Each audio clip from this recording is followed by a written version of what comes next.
Bonjour, j'espère que tu vas bien. Welcome back to a new episode of the Time to Bloom podcast, l'émission qui croit que les femmes méritent mieux pour rêver d'amour que les comédies romantiques puantes qui nous conditionnent à croire désirables des comportements toxiques as fuck.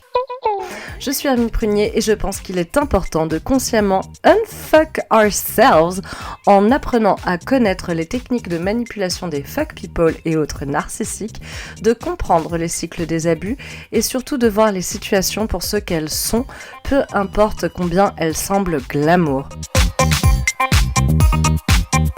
Dans un des épisodes précédents, intitulé Dark Romance, j'ai brièvement conseillé de s'entraîner en regardant des films et donné quelques exemples de films donc et de séries également qui romantisent les relations toxiques. Aujourd'hui, j'ai envie de te donner une full watchlist de films et séries qui, au contraire, dépeignent avec réalisme les relations toxiques et abusives. L'idée est encore une fois de t'entraîner sans prise de risque à affûter ton discernement. Voici donc ma watchlist. Number 1. Mon roi et L'amour et les forêts. Ces deux-là, je les ai mis ensemble parce que déjà, il y a de fortes chances que si tu ne les as pas déjà vus, tu en as déjà entendu parler, parce que c'est deux films français, qu'on en a pas mal entendu parler, surtout Mon roi.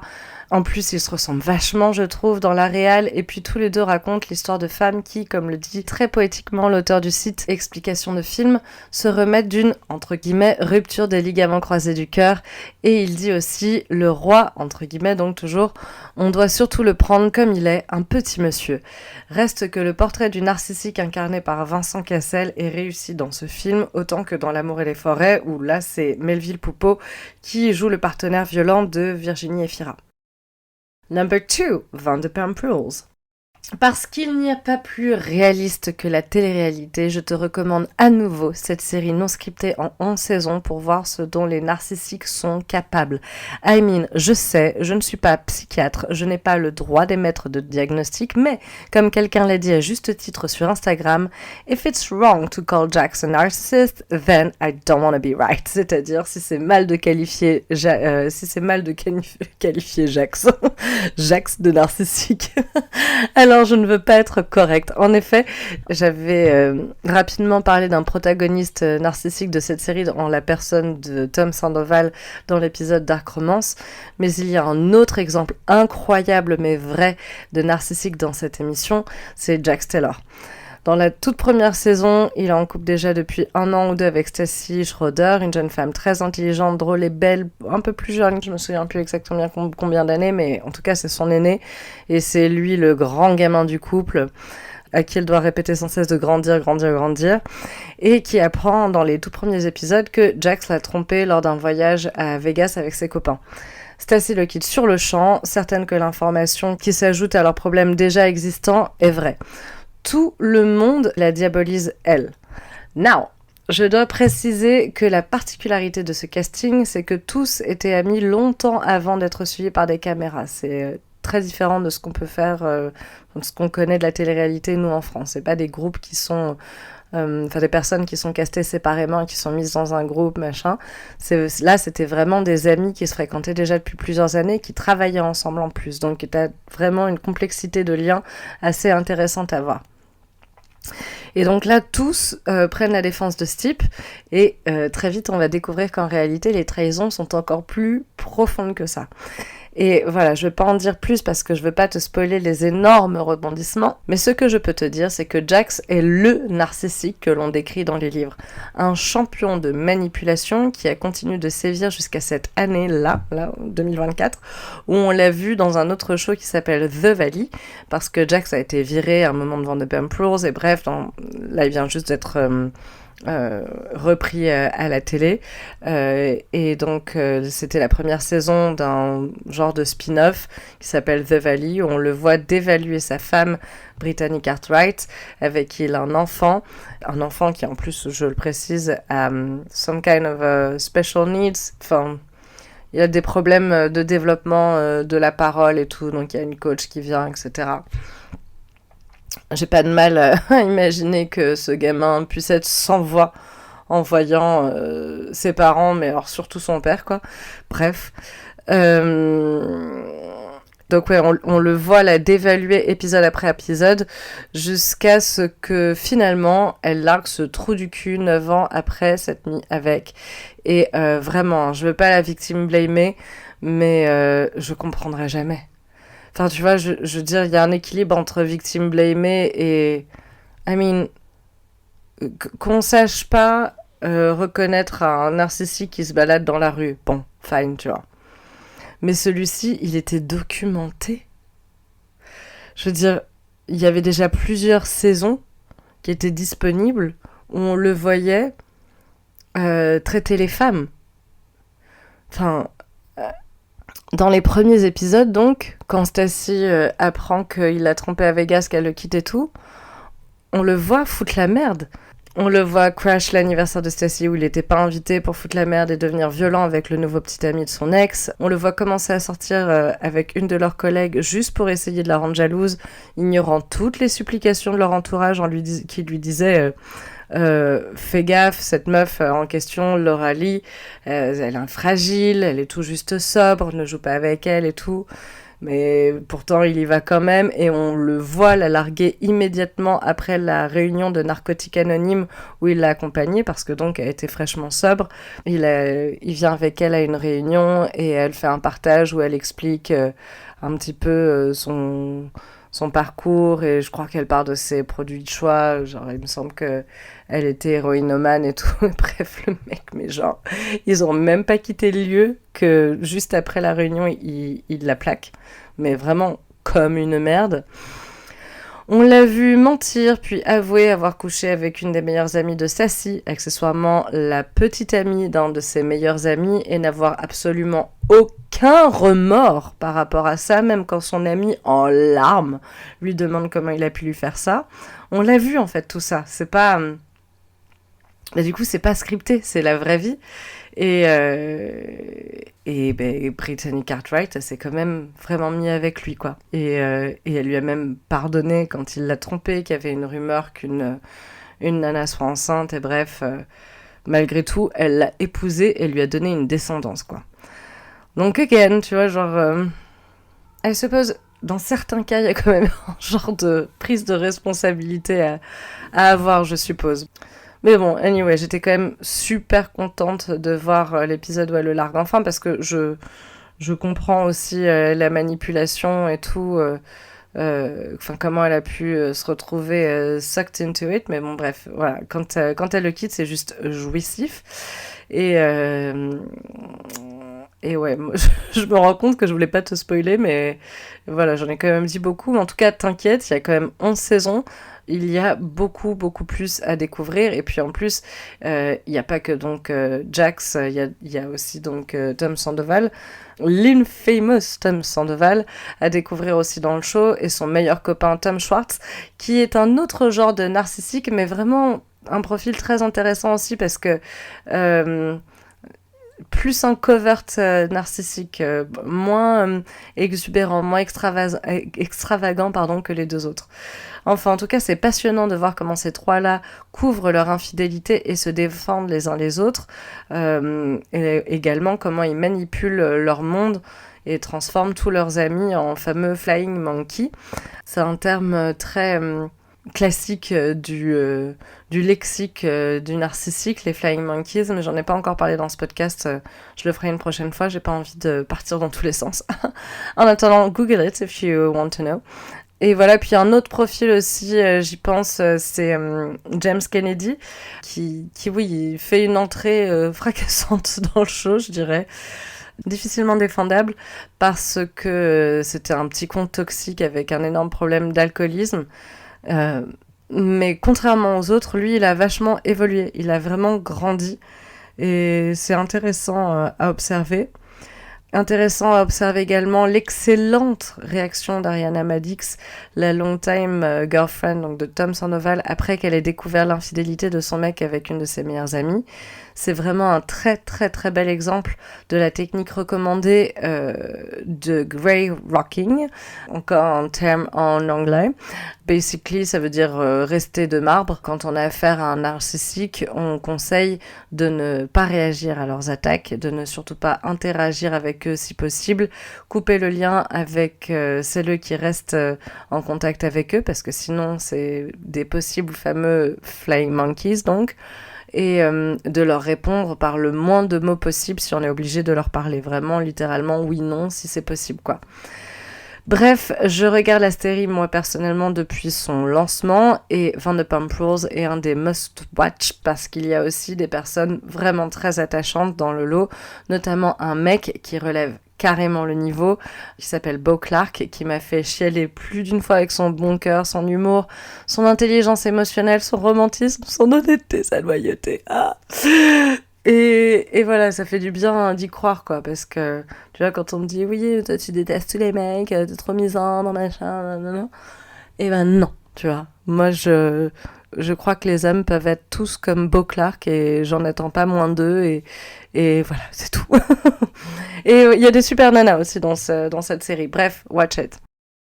Number 3, Gaslight. Tu le sais peut-être déjà, le terme gaslighting, employé pour décrire la technique de manipulation préférée des gens toxiques, qui consiste à nier la vérité afin de faire douter de la perception de l'autre jusqu'à ce que la personne victime du gaslighting soit complètement confuse, est tiré du titre d'un film où un mari torture sa femme psychologiquement en la gaslightant justement. J'ai regardé ce film de 1952 pour la première fois pour préparer cet épisode et oh my god, que c'était angoissant. Genre vraiment bien pire que ce que j'imaginais. Isolation. Elle n'a pas d'amis. Elle est loin de sa famille. Il l'empêche même de voir son frère quand il lui rend visite. Intimidation. Silent treatment. Smear campaign. Insulte sur sa santé mentale. Triangulation. Infidélité. Agressivité et outburst. Genre un jour, d'un seul coup, il lui crie I hate you, you're utterly repulsive to me. Genre, je te déteste, tu me répulses, tu me dégoûtes, quoi. Mensonge et bien sûr, gaslighting. Par exemple, un jour, il l'accuse d'avoir perdu une broche qu'il avait cachée, d'avoir volé une montre qu'il avait glissée dans sa besace, et plein d'autres trucs du genre, de façon si répétée qu'elle commence à avoir des maux de tête et à douter d'elle-même. Vraiment, il est abominable, il la tourmente sans relâche et en tant que spectateur, on ressent bien l'étouffement du huis clos qu'il lui impose. Sincèrement, je sais pas ce que je m'imaginais avec ce film, mais clairement, je ne pensais pas que ce serait aussi bien. Gaslighting est, à mon avis, carrément sous-coté et je comprends complètement pourquoi ce mot gaslighting vient de là et je te recommande 1000 fois de voir ce film pour bien comprendre de quoi il s'agit. Le film suivant est en noir et blanc également, bien que pas du même âge, pas de la même époque, car celui-ci date de 2021 et il y a plus de chances que tu l'aies déjà vu puisqu'il est sorti sur Netflix et que la célèbre Zendaya était à l'affiche de ce film globalement acclamé par la critique. Il s'agit de Malcolm et Marie, l'amour fou. L'histoire raconte comment un cinéaste égocentrique prend la mouche quand sa partenaire lui reproche de ne pas l'avoir au moins remercié lors de son discours de remerciement pour son film largement inspiré de son histoire personnelle pour lequel il venait de recevoir un prix. Clairement, ce film est loin d'être mon préféré de la liste, au contraire, mais il a rencontré un tel succès à sa sortie qu'il mérite quand même qu'on s'y intéresse, d'autant que malgré le level de toxicité, les personnes avec qui j'avais discuté du film après l'avoir vu à l'époque avaient quand même l'air de dire que c'était un couple qui s'aimait mais qui avait des problèmes, tu vois. Or, j'ai pas la même définition de l'amour, je crois. Et je partage plutôt l'avis de l'auteur anonyme donc du site Explication de film qui dit, et a raison, que Malcolm dépasse les bornes en la traitant de malade mentale compte tenu du passé toxico-dépressif de Marie, la remarque-t-on plutôt mal, la dispute explose, Marie descend son cinéaste en lui reprochant de ne rien avoir de véritablement original, elle lui dit « You're a fucking fraud », tu es une putain de fraude. Blessé dans son ego, Malcolm se sent l'obligation de procéder à une mise au point toute masculine en disant You wanna play ugly? Let's fucking go. You wanna hurt me? I can hurt you 10 times worse. Et ça me fait rire, cette phrase. Genre, tu veux l'appeler ugly, tu veux la jouer sale, genre, c'est parti, tu veux me faire du mal. Moi, je peux te faire 10 fois plus de mal. Mais ça me fait rire parce que le fameux Jax, là, quand il débarque uninvited à la soirée d'anniversaire de Stacy, où il y a son nouveau petit copain, et qui provoque la dispute, il sort du coup sur le parking devant le restaurant. Et Jax a cette sortie un peu célèbre maintenant où il dit au nouveau petit copain de Stacy You wanna go, motherfucker, let's go. Du coup, ça me fait penser à ça un petit peu. Bref, je reprends la citation de Explication de film. Les reproches fusent toute la nuit, entrecoupés de déclarations d'amour au goût de fromage fondu. Et il cite I love the way you see the world. J'adore ta façon de voir le monde. C'est parfaitement dit. C'est pas parce qu'on aime la façon de voir le monde d'un trou du cul qu'il faut rester en couple avec lui. Numéro 5, Dirty John. La série en 2 saisons porte le surnom du monstre de l'histoire vraie racontée dans la première saison. La seconde saison raconte une autre histoire vraie encore plus tragique. La saison 1 raconte donc l'histoire vraie mais romancée à des fins de fiction de Debra Newell, la dernière victime de John Meehan, surnommé donc Dirty John par ses copains de classe parce qu'il trempait toujours dans de sombres histoires. John Meehan était en fait un escroc, toxicomane, stalker qui cumulait déjà beaucoup de crimes alors qu'il rencontre Debra Newell, interprétée par Connie Britton, se faisant passer pour l'homme idéal. Il dit être docteur, quelqu'un de bien sous tout rapport, il la love bomb à souhait pour très vite s'installer chez elle et l'épouser malgré les réticences des 2 filles de Debra Newell qui ont toujours eu, à raison donc, un très mauvais pressentiment. Je te recommande aussi de regarder le documentaire du même nom, Dirty John, sur la véritable histoire de John Meehan, racontée par la vraie Debra Newell et ses filles, ainsi que ses multiples autres victimes. La saison 2 de Dirty John s'appelle toujours Dirty John, mais l'histoire racontée est celle de Betty Broderick. Objectivement, cette saison me hante. Cette histoire, vraiment, depuis que je l'ai vue pour la première fois, j'y pense régulièrement. Ouais, je pense régulièrement à toute cette histoire et surtout à cette femme qui vit encore et qui paye encore pour le crime qu'elle a été poussée à commettre. En gros, elle rencontre son mari Daniel Broderick à l'âge de 17 ans. C'est le grand amour, il rêve d'être médecin, puis décide de poursuivre des études de droit à Harvard, durant lesquelles en fait Betty subvenait aux besoins du foyer en travaillant à mi-temps, en plus de s'occuper d'élever leur grande famille pour que lui puisse payer ses études. Il avait fait un prêt pour ça, enfin bref, mais bon du coup, elle a tout sacrifié pour que lui puisse avoir la carrière qui leur permette de vivre tous. Sachant qu'en plus, élever la famille, c'était pas de tout repos, parce que le couple met 4 enfants au monde, 5 en réalité, mais malheureusement, l'un d'eux décède 4 mois après sa naissance. Et à part ce drame, tout va bien dans le meilleur des mondes dans la famille Broderick, jusqu'à ce que monsieur accède à son poste de pouvoir et décide de remplacer sa femme par une ancienne hôtesse de l'air qu'il a certainement embauchée comme assistante juridique pour ses compétences, sans aucun doute. Rapidement, Betty suspecte l'infidélité, mais Daniel dément férocement jusqu'à finalement discard Betty du jour au fucking lendemain en quittant le domicile marital. Et là, c'est le début de la descente aux enfers parce que Daniel n'a pas du tout l'intention de coparenter avec respect envers la mère de ses 5 enfants. Je précise que même si l'un est mort, il compte quand même.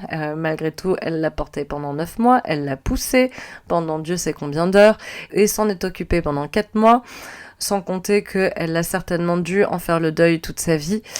Et je précise au passage qu'elle voulait se faire ligaturer les trompes après pour ne plus avoir d'enfants, mais lui refusait parce qu'il voulait encore d'autres enfants. Bref, Daniel la torture psychologiquement, utilisant les enfants comme appât pour la rendre folle.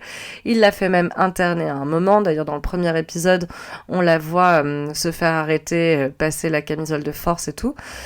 Puis il lui retire la garde, il arrive par une pirouette juridique à s'approprier complètement leur maison, la maison familiale dont il la vire.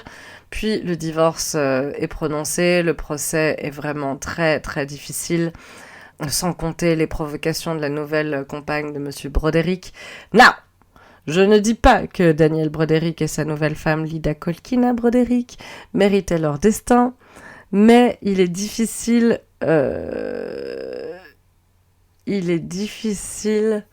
de dire qu'ils ne l'ont pas provoqué. Et moi, dans mes tripes, je trouve que Betty ne méritait pas non plus la sentence dont elle a écopé. 32 ans en prison, combien pour les hommes qui assassinent leurs femmes simplement parce qu'elles les quittent?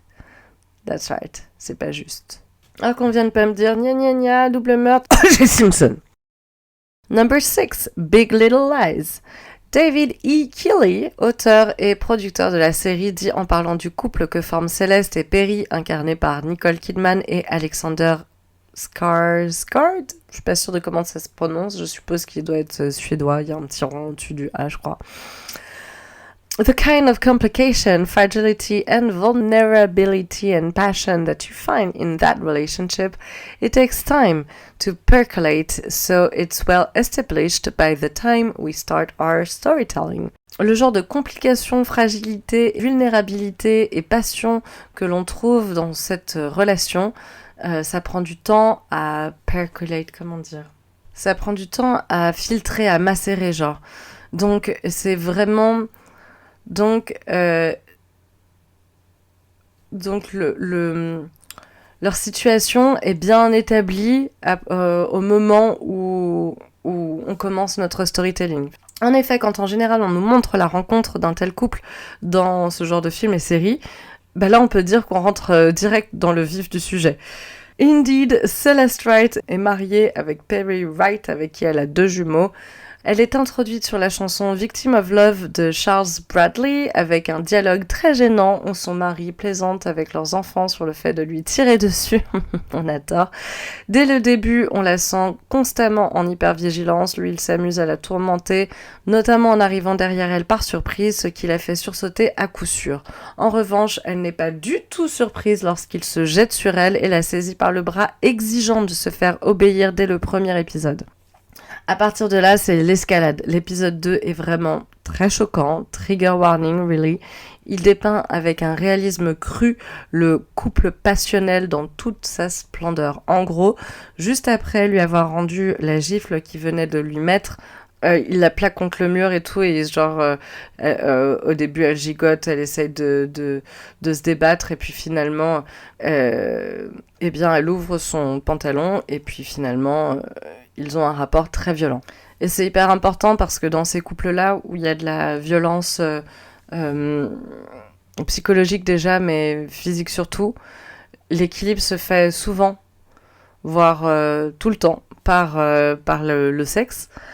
Et more often than not, plus souvent que pas, dans des rapports avec une certaine forme de violence également.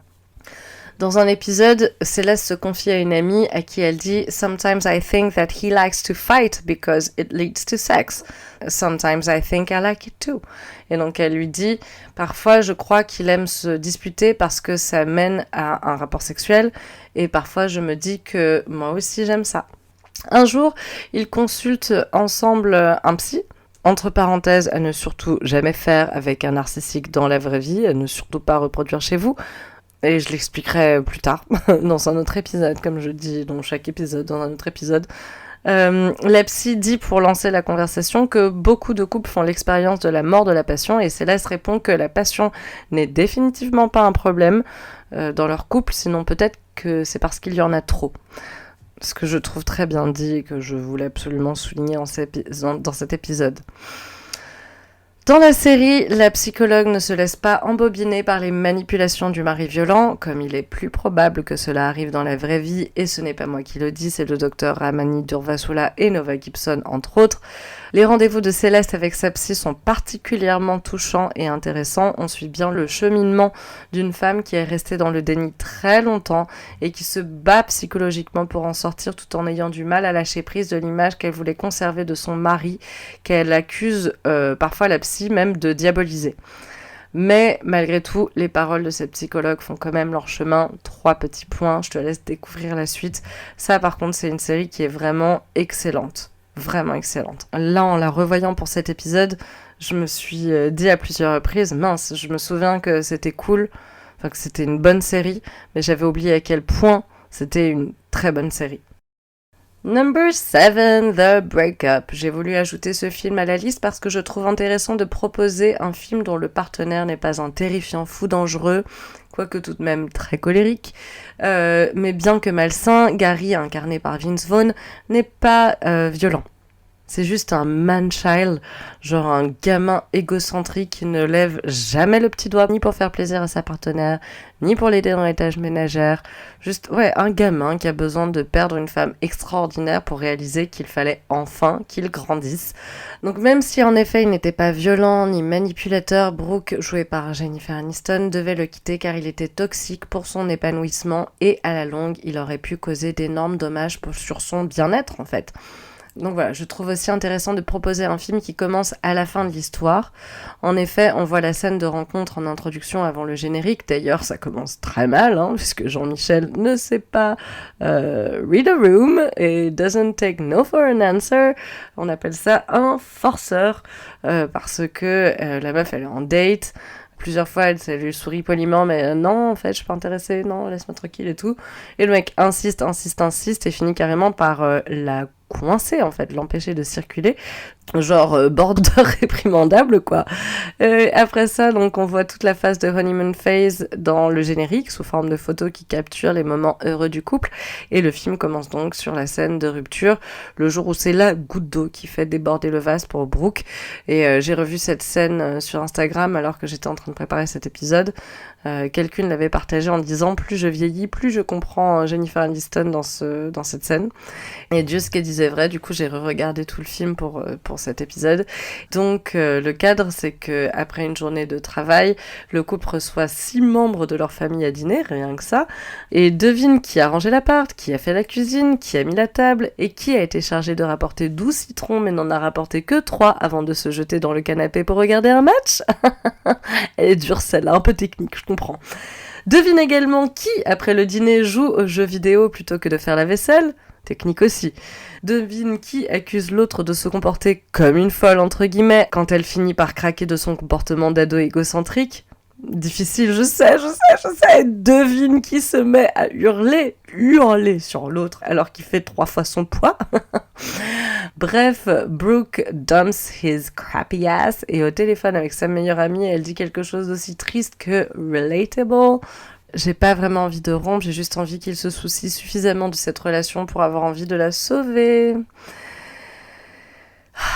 Et ça me fait mal parce que ça, je me suis vue le faire tellement de fois, mais tellement de fois. Et à chaque fois, juste, il n'en avait rien à foutre, sauf une. Bon, je l'ai déjà raconté dans un épisode, donc je reviens pas dessus. À ton avis, comment un grand gamin complètement ego-driven réagit-il à une telle méthode ? Roulement de tambour ? Et clairement, c'est pas le résultat qu'espérait Brooke, pas plus que celui que j'espérais quand j'ai tenté cette méthode qui donc ne fonctionne pas. C'est donc la rupture mais comme c'était pas son désir profond, à un moment elle fait preuve de plus de maturité que lui, sans surprise, et lui fait une proposition adorable dans l'espoir de sauver le couple. Mais malheureusement, ou heureusement d'ailleurs, il pense encore qu'à sa poire et lui brise à nouveau le cœur. Voilà, ce film me plaît par son originalité, parce que si l'histoire est en soi tristement banale, on raconte ce qui se passe après la fin, et la fin concrète du film est heureuse malgré tout, bien que différente du constant, banal, ils vécurent heureux et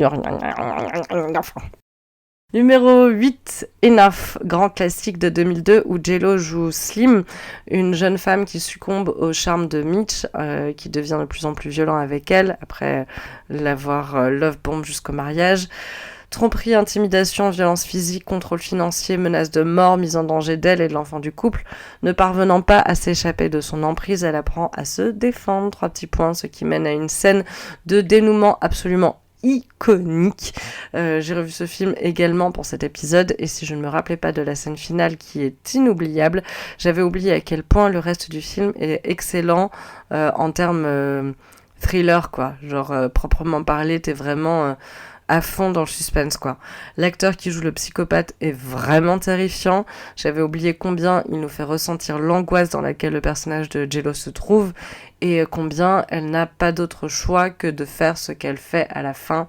Et je trouve aussi qu'il montre bien comment elle est livrée à elle-même en fait pour se faire justice. Même si dans la vraie vie, il y a très peu de chances de s'en tirer à si bon compte au final. D'ailleurs, les deux films suivants sont Number 9, Jacqueline Sauvage et L'Emprise que je mets ensemble parce que la légitime défense c'est cool que à Hollywood, enfin laisse-moi reformuler, c'est cool que dans les films hollywoodiens. J'ajoute donc dans cette liste 2 films que je n'ai pas encore vus mais que j'ai découvert en réalisant cet épisode et que j'ajoute à ma watchlist personnelle. Il s'agit de 2 films français, adaptation des livres de 2 survivantes des violences domestiques, entre guillemets, je voulais juste que ça s'arrête et acquitté, respectivement écrits par Jacqueline Sauvage et Alexandra Lange qui ont toutes les deux dû assassiner leur bourreau pour sauver leur vie. C'est la fin de cet épisode, j'espère qu'il t'a inspiré à bloomer. Si c'est le cas, s'il te plaît, partage-le à ton réseau sur tes réseaux. N'oublie pas non plus de donner 5 étoiles à l'émission et bien sûr de t'abonner pour ne pas manquer les prochains épisodes. Je te rappelle au passage le lancement imminent du programme Time to Bloom de Fake Love à Self Love, cette semaine pour apprendre et ancrer les techniques du yoga dans ton quotidien pour te libérer de l'emprise, guérir tes blessures et vivre une vie épanouie à l'abri des calamiteux. Les portes seront bientôt ouvertes aux inscriptions, mais il est désormais possible de se préinscrire gratuitement en tant que Bloomette fondatrice, statut préférentiel qui te permettra de bénéficier d'un tarif exceptionnel à l'occasion du premier lancement du programme, ainsi que de la possibilité de participer gratuitement au second lancement du programme en échange de tes feedbacks et témoignages. Et si tu ne peux pas attendre pour commencer à bloomer avec moi, alors rendez-vous sur mon site www.thepruneyoga.com pour consulter les différentes options pour démarrer dès aujourd'hui le Bloom processus ensemble. Tu peux soit réserver un coaching particulier en one-to-one ou bien télécharger gratuitement des ressources Bloom pour commencer à bloomer en autonomie. Voilà, c'est tout pour aujourd'hui. Rendez-vous la semaine prochaine pour un nouvel épisode du Time to Bloom podcast. D'ici là, prends soin de toi et des gens qui te font du bien. Bloom!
Bloom.